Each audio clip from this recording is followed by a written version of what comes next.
Welcome back, friends. The world is full of incredible facts, and today we are uncovering one of them. So let's begin. What if I told you the shoes on your feet carry stories older than pyramids, secrets of kings, and even footprints on the moon?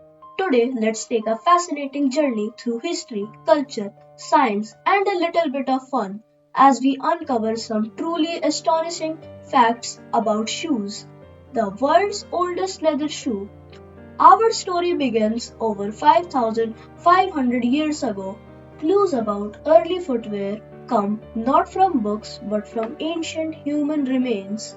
The oldest leather shoe ever discovered, called Arini 1, was found in a cave in Armenia. This shoe is older than Stonehenge and even dates the Egyptian pyramids when souls spoke louder than words.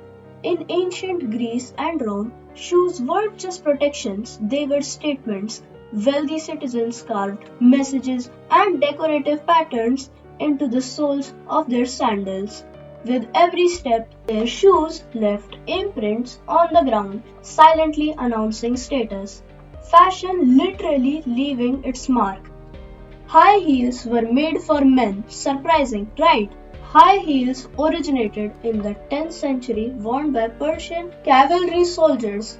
Raised heel helped lock their feet into stirrups, allowing them to shoot arrows accurately while riding horses. Centuries later, heels worked their way into fashion, but their roots were firmly masculine.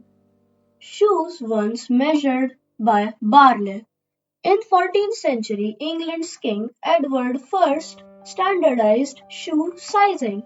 The unit of measurement? A barleycorn. Three barleycorn placed end to end equaled 1 inch, and shoe sizes were born from grains of wheat. Simple, natural, surprisingly accurate. Shoes with toes longer than legs. Fashion can be extreme, especially in 15th century Europe. The popular style, called Polane, featured absurdly long pointed toes, sometimes up to 2 feet long. Those toes were stuffed with moss or hair, and in extreme cases tied to the knee with whalebone just so people could walk. Style became strings attached literally. Heels of royalty. In the 17th century, French King Louis XIV embraced high heels to appear taller and more powerful. But he went further. He decreed that only members of his royal court could wear red heels. From that moment on, red soles became a symbol of luxury, power, and privilege. No left or right shoes. For most of human history, shoes didn't care which foot you wore them on. They were made on straight molds, identical for left and right. Only around the 1850s did foot-specific shoes become common. Comfort, it seems, arrived fashionably late. Sabotage from shoes. The word sabotage may come from French workers protesting early industrial machines. They allegedly threw their wooden shoes, called sabots, into machinery to stop production. Shoes didn't just walk history, they disrupted it. Why we call them sneakers? In 1917, rubber-soled athletic shoes were mass-produced. Unlike hard leather soles, they made almost no sound. You could walk quietly, you could sneak, and thus sneaker was born. The most expensive shoes ever sold. The legendary ruby slippers from the Wizard of Oz weren't just magical on screen. At auction, a pair sold for nearly $2 million, making them the most expensive shoes ever sold. A house shaped like a shoe. In 1948, shoe salesman Mahlon Haynes built an actual house shaped like a war boot in Pennsylvania. It was marketing brilliance, and today the Haynes Shoe House still stands as a beloved roadside attraction. proof that some ideas are a perfect fit. Shoes left behind on the moon. When Neil Armstrong walked on the moon, his boots made history, but they're still there.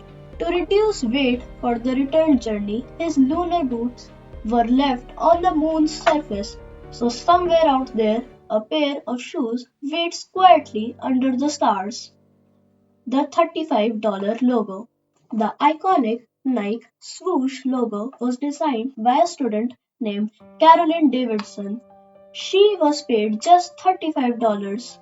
Today, that symbol is worth billions, reminding us that small ideas can leave massive footprints. Red soles by accident. Christian Louboutin's famous red soles were never planned. In the early 1980s, he grabbed red nail polish from an assistant and painted a shoe's sole just to add energy. That spontaneous moment became one of fashion's most recognizable trademarks. Waffles changed running shoes. Nike co founder Bill Bowerman wanted better traction for runners. One morning at breakfast, watching a waffle iron, inspiration struck. He poured rubber into it and created legendary waffle sole. Innovation sometimes starts at breakfast table. Your feet are not twins. Finally, a fact from biology. Most people have one foot slightly larger than the other. Perfectly symmetrical feet are extremely rare. So, if one shoe always feels tighter, it's not the shoe, it's science or general human biology. From ancient caves to royal courts, from fashion runways to the moon itself, shoes have walked beside humanity at every step. If you enjoyed this journey, don't forget to like, subscribe, and step back in for more fascinating stories because sometimes the smallest things carry the biggest stories. Curious minds never stop learning. Subscribe for more stories, facts, and trivias. See you until next time. Bye bye.